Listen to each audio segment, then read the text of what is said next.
નમસ્કાર મિત્રો, આગળ મેં બાળકોમાં મોબાઈલની લત છોડાવવા માટે આપણે શું કરી શકીએ એના પર એક વિડીયો બનાવેલો. પછી વધારે રસ જાગતા આ ઉપર મેં ઘણા બધા સંશોધનનો અભ્યાસ કર્યો કે બાળકની ઉપર એકચ્યુઅલી અસર શું થાય છે. તો એનું તારણ રૂપે આજનો એક વિડીયો બનાવું છું કે બાળકની ઉપર મોબાઈલની સ્ક્રીન જોવાથી એની ઊંઘમાં, એની માનસિકતામાં, એના વજનમાં શું શું ફેરફાર થાય. તો પહેલી વાત, અમેરિકાની અંદર ન્યુયોર્કમાં એક બ્રુક્સ યુનિવર્સિટી છે, એના ડૉક્ટરોએ ઈસવીસન 1990થી 2014 આ 24 વર્ષ દરમિયાન આ વિષયમાં જેટલા બી સંશોધન થયેલા એ બધા ભેગા કર્યા અને એમણે એ આખાનો અભ્યાસ કરીને તારણ બહાર પાડ્યું છે. ટોટલ 67 એટલે કે 67 અલગ અલગ સ્ટડી ભેગી કરી અને એમણે એ તારણ આપ્યું કે જે બાળકો મોબાઈલનો, લેપટોપમાં કે ટીવીમાં સ્ક્રીન ટાઈમ વધારે હોય છે એમની અંદર ઊંઘનો સમય એટલે કે બાળક સુવા જાય અને ઊંઘ આવી જાય એ વચ્ચેનો જે સમય છે એ ખાસો વધારે હોય છે.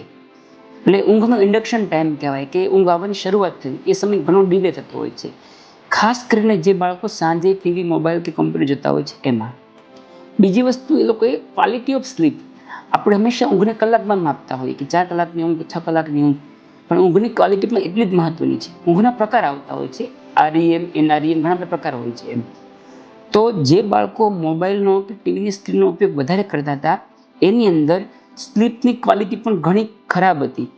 ઊંઘના સમય ઓછો તો ડેફિનેટલી થયો હતો, પણ જે સમયમાં લોકો સૂતા હતા એની ક્વોલિટી બી સારી ન હતી.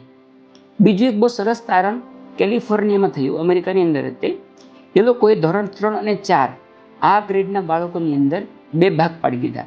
અડધા બાળકોમાં એ લોકોએ મોબાઈલનો ઉપયોગ ઓછો થાય એના માટે ટ્રેનિંગ શરૂ કરી, બાળકોને સમજાવવાની, વાલીઓને સેમિનાર લેવાના અને કરીને બાળકોનો ઉપયોગ ઘટાડી દીધો.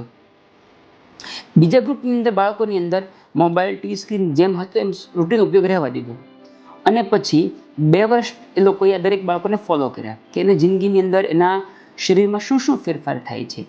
તો એવું જોવા મળ્યું કે જે બાળકો મોબાઈલ, ટીવીનો ઉપયોગ ઓછો કરતા હતા એમની અંદર જંક ફૂડનું પ્રમાણ ઘટી ગયું. એ લોકોની અંદર શરીરની અંદર જે વેટ ગેઇન હતું, વધારે પડતી ઓબેસિટી, તેનું પ્રમાણ ખાસું ઓછું થયું. બાળકને ફિઝિકલ એક્ટિવિટીનું પ્રમાણ વધી ગયું, બાળક ઓવરઓલ વધારે એક્ટિવ રહેતું હતું. સામે જે બાળકોમાં ટીવી સ્ક્રીનનું પ્રમાણ સેમ રહ્યું એની અંદર આ બધા પ્રશ્નો વધારે જોવા મળે છે. એટલે કે ટીવી, મોબાઈલથી ખાલી આંખને નહીં, શરીરના દરેક ભાગને અસર કરે છે.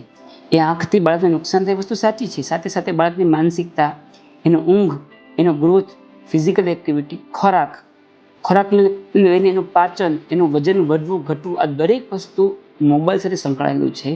એટલે દરેક વાલીઓને પોતાના બાળકની અંદર આ ઉપયોગ શૂન્ય કરવો ભલે શક્ય ન હોય પણ વિવેકપૂર્ણ કરે એટલું આપણે જરૂર આશા રાખી શકીએ. ધન્યવાદ.